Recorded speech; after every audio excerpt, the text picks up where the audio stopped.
Hello everyone. आता आपण वळतोय अत्यंत महत्त्वाच्या टॉपिककडे, जो ज्याच्यावर हमखास प्रश्न टीईटी मध्ये असेल, सीटीईटी मध्ये असेल किंवा आपला टेट एक्झाम असेल त्याच्यावरती हमखास प्रश्न विचारला जातो. आणि तो टॉपिक आहे आर्टिकल्स. जर हा टॉपिक आपण सर्वांनी व्यवस्थितपणे अभ्यास केला तर याच्यावरचे मार्क्स मात्र कुठेही जात नाही, पैकीच्या पैकी आपल्याला मार्क्स नक्कीच मिळतात. आता आर्टिकल्स आपल्याला माहिती आहे की आर्टिकल्स आपण कुठे वापरतो? नाउन्सच्या आधी वापरतो.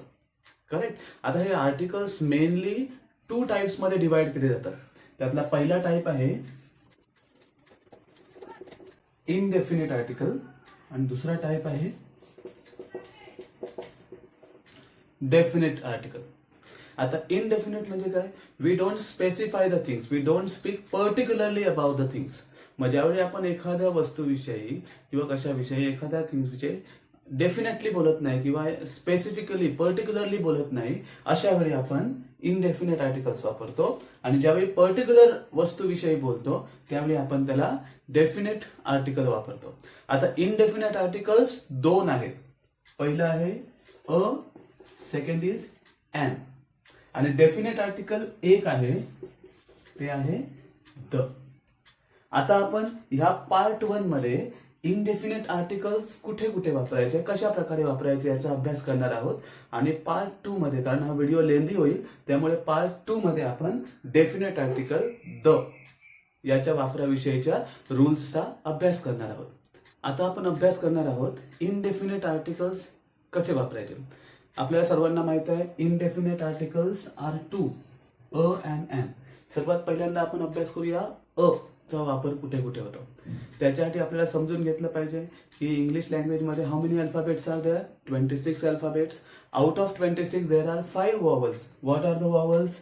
ए, E, I, O, U. Sometimes Y also is considered as half vowel, half consonant. Correct. So आपल्या लक्षात ठेवायचं rest all B, C, D, F, G, J, K हे सर्व जे आहेत त्याला म्हणतो आपण कॉन्सोनंट्स. करेक्ट. हे झाले वॉवल्स आणि others letters are called consonant. मग ज्यावेळी एखादं नाउन असतं आणि त्याचा पहिला साऊंड कॉन्सोनंटचा असेल, म्हणजे बी, सी, डी, एफ, जी, एच, जे, के अशा प्रकारच्या लेटर्सचा साऊंड असेल तर त्यावेळी आपण त्याच्या अगोदर अ वापरतो. मी मुद्दाम म्हटलंय साऊंड. लक्षात घ्या, फर्स्ट लेटर आपल्याला पाहायचं नाहीये, उच्चार करायचा आणि पहिला साऊंड कशाचा आहे तो पाहायचा. फॉर एक्झाम्पल आपण जर घेतलं BALL, बॉल.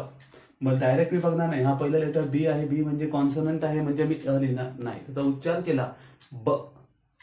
ब हा कशाचा उच्चार आहे? पहिला उच्चार बॉ मध्ये पहिला उच्चार ब. ब हा कशाचा उच्चार आहे? बीचा. And B is the consonant म्हणून आपण काय वापरतो? A, ball. करेक्ट.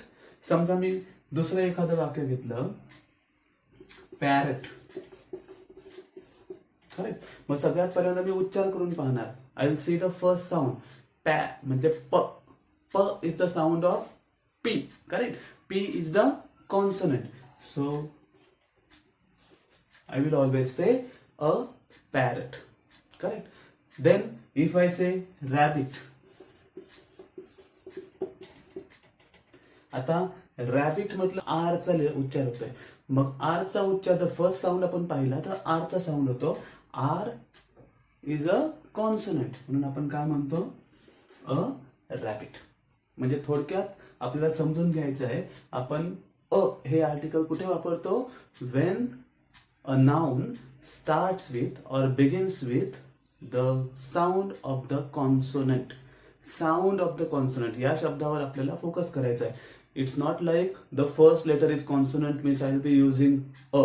पहिलं लेटर कॉन्सोनंट आहे म्हणून अ वापरायचं नाही, त्याचा उच्चार करायचा, साऊंड पाहायचा आणि साऊंड जर फर्स्ट साऊंड कॉन्सोनंटचा असेल तर आपण अ वापरायचा.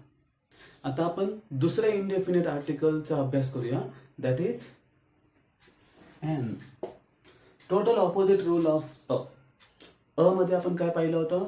If a noun begins with a consonant sound.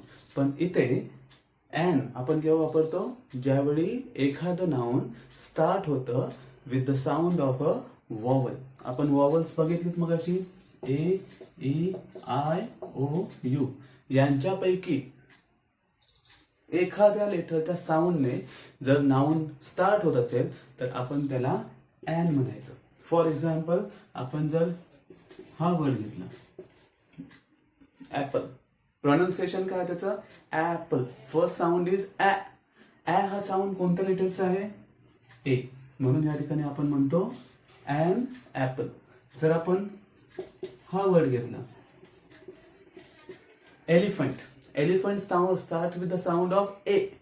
Elephant, correct? So A is the sound of E. So it is an elephant. Correct? आता काही काही वेळा कसा फसवा प्रश्न असतो बघा.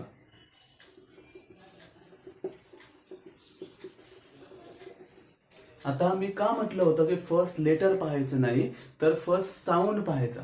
ओके, कारण का या ठिकाणी आपण बघा, आपण याचा उच्चार काय करतो हॉनेस्ट मॅन नाही, याचा उच्चार ऑनेस्ट. एच हा सायलेंट राहतो, मग पहिला उच्चार ओ चा होतो ऑनेस्ट मॅन. ओके, प्रामाणिक. ऑनेस्ट म्हणजे प्रामाणिक, मग आपण हॉनेस्ट म्हणत नाही, एच चा उच्चार करायचा नसतो, म्हणून त्या ठिकाणी ऑनेस्ट मॅन म्हणतो. मग ऑनेस्ट मध्ये ऑ चा उच्चार फर्स्ट होतो आणि ऑ हा उच्चार कशाचा आहे ओ या लेटरचा आहे. बरोबर, O is the vowel or consonant vowel, म्हणून या ठिकाणी आपण काय म्हणायचं ॲन ऑनेस्ट मॅन. ओके, अजून एक आहे बघा आवर. आवर म्हणजे तास आपल्याला माहित आहे, मग या ठिकाणी आपण हावर म्हणत नाही तर आवर. आवर मध्ये एच सायलेंट आणि उच्चार वॉवलचा होतो, म्हणून आपण त्या ठिकाणी म्हणतो ॲन आवर. त्याच्या उलट समजा दुसरं एक उदाहरण घेतलं या ठिकाणी आपण